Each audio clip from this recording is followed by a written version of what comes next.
All right, so we're gonna take this sheet of 10 mil Coroplast that you guys had sent us, and we're gonna split this down the center and into 10 different pieces. We're just gonna be using the rigid material knife.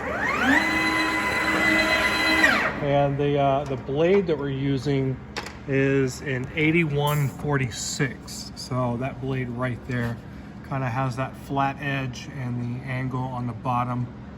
That's what we're going to be using to cut through this 10 mil Coroplast. So we're going to be using also the camera to do alignment. So you'll see the camera flash here in just a second when I start.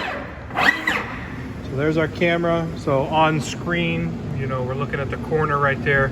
This just ensures that we cut everything straight to the flutes and the sheet itself.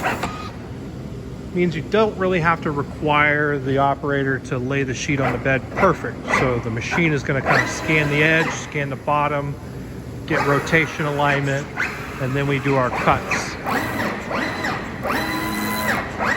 So this is single pass. You can see it's pulling out from the center. You guys don't have to do that. That's just how this file is configured.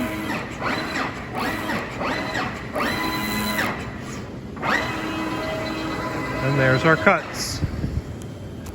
So these come off really easy, really clean. Really not a whole lot of cleanup work or anything that I would have to do after the fact on this. You know, there's no debris, no worries. Get a slight little dust in there, but I think that's just for manufacturing.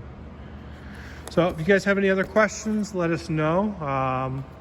Yeah, we can cut any sort of shape with this material. With this blade though, I would probably stick to straight cuts. If you're gonna do something contour cut wise, you might need to change to a little bit steeper of an angle blade, or even potentially use one of the Vibe knives. The Vibe knife also would be the same. It just would not have any debris. Routing is about the only thing that would get you debris, and that can kind of be a little bit of a mess with these fluted materials. So Jack was mentioning that was one of the pain points that you guys were struggling with, and yeah, I've seen that too. But let us know if you got any other questions. Thank you much.